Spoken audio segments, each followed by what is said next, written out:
Hello, नमस्कार. तर चला आज मी तुमच्यासोबत एक मस्त अशी झणझणीत रेसिपी शेअर करते, पण एकदम झटपट बनवून तयार होणारी. तर आज आपण बघणार आहोत बटाट्याची रस्सा भाजी. जास्त तामझाम न करता मग सुरू करूया. इथे मी तेल घेतलं आहे. एक 3 चमचे तेल आहे. यात आपण खडा मसाला पावडर घालूया.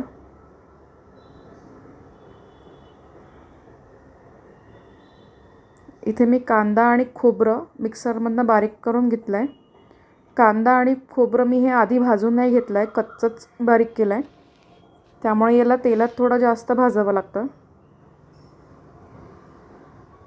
तुम्ही जर आधी खोबरं सुक्कं भाजून घेतलं आणि कांदा तेलात थोडासा फ्राय करून घेतला आणि मग बारीक करून टाकलं तर त्याला वेळ कमी लागतो. सो तुम्ही दोन्ही पद्धतीने करू शकता. हे आपल्याला छान भाजून घ्यायचं आहे. कांद्याचा रंग चांगला चेंज झाला पाहिजे. मसाला भाजताना तो पांढरटसर राहायला नको आहे. अशाने आपला रस्सा नेहमी पांढराच दिसतो. तो लालसर किंवा ती ग्रेव्ही ती तर्री येत नाही त्याला. थोडंसं मीठ घातलं होतं मी आणि हे थोडंसं पाणी घालते आहे. मिक्सरच्या जारला थोडासा कांदा होता तो. मी हा थोडंसं गरम पाणी घातलेलं आहे. थंड पाण्याचा वापर कुठेही करणार नाही आहे. मिक्स करून घेऊया. चिमूटभर मीठ टाकलं होतं मी, त्याने कांदा लवकर शिजतो.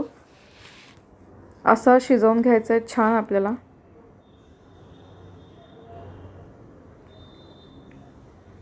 असा खाली लागेस तोर छान शिजू द्या त्याला. असं टेक्स्चर येतं त्याचं कांदा आणि खोबरं छान शिजलं की. आता यात आपण आलं लसणाची पेस्ट घातली आहे 1 छोटा चमचा. त्यालाही घालून छान मिक्स करून घेऊया. 1-2 मिनटं त्याला शिजू देऊया, त्याचा कच्चेपणा निघायला.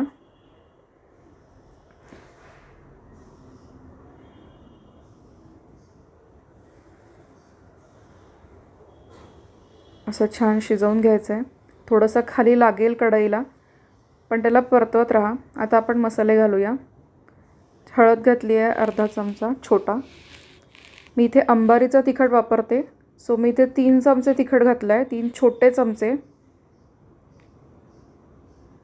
तुम्ही जे वापरता तुम्ही ते घालू शकता आणि तिखट तुम्ही तुमच्या आवडीनुसार घाला. तुम्ही कितपत तिखट खाताय, कमी तिखट खाताय. धनेपूड टाकली आहे. ह्यात मी जिरंपूड घालणार नाही आहे. बटाट्याच्या भाजीसोबत धनेपुडाचं कॉम्बिनेशन खूप छान बसतं. आणि गरम मसाला मी काळा मसाला वापरते. तुम्ही ठेवणीतला कुठलाही मसाला वापरू शकता. यात मी थोडंसं गरम पाणी घातलं आहे, थोडंसं गरम पाणी. आता त्या मसाल्याला परत थोडंसं शिजवायचं आहे 1-2 ते 3 मिनटं. चवीपुरतं मीठ घातलं आहे.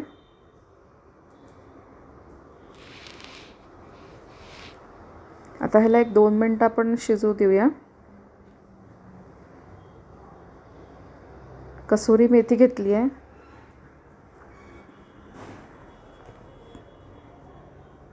चांगली चुरून घालायची आहे.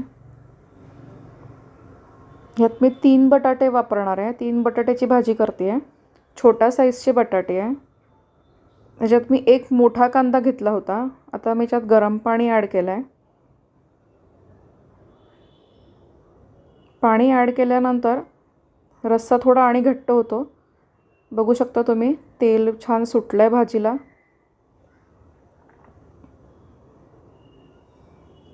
आता आपण बटाटे घालूया. बटाटे मी हाताने कुचकरून घालणार आहे. खूप छान लागते अशी आणि रस्साही घट्ट होतो याने.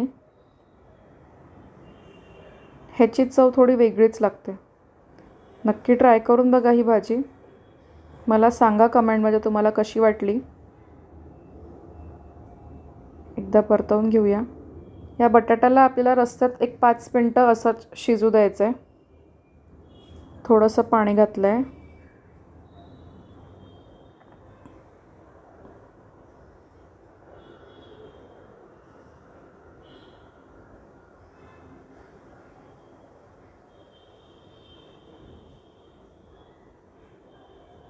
आता जेवढा रस्सा हवा आहे तेवढा पाणी घालून द्यायचं आहे आणि आता याला फायनली थोडंसं शिजू द्यायचं आहे. आता ह्याला छान उकळी फुटली आहे. तेलही छान सुटलं आहे, तुम्ही बघू शकता. मी गॅस बंद केला आहे. कोथिंबीर घालूया.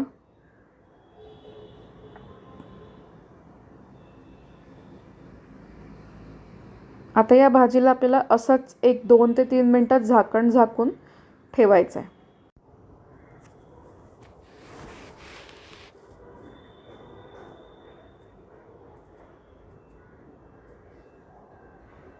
सो आता आपण ते झाकण काढूया. पाहू शकता तुम्ही, मस्त झाली आहे भाजी आपली. झटपट बनते, खूप वेळ लागत नाही. जर तुम्ही कांदा आधी शिजवून घेतला असेल, कांदा खोबरं भाजून घेतलं असेल, तर तेवढी प्रोसेस कमी होते स्टार्टिंगची. पण जर तुम्ही डायरेक्ट कच्चं घालणार असाल तर त्याला शिजवायला खूप वेळ लागतो. कमीत कमी 5 ते 7-8 मिनटं तर लागतातच. सो अशी ही आपली भाजी तयार आहे. बटाट्याचा रस्सा. कशी वाटली सांगा. आवडली असल्यास लाईक करा. चॅनलवर नवीन असाल तर सबस्क्राईब नक्की करा. सो ही भाजी आपण पुरीसोबत वगैरे खाऊ शकतो. मस्त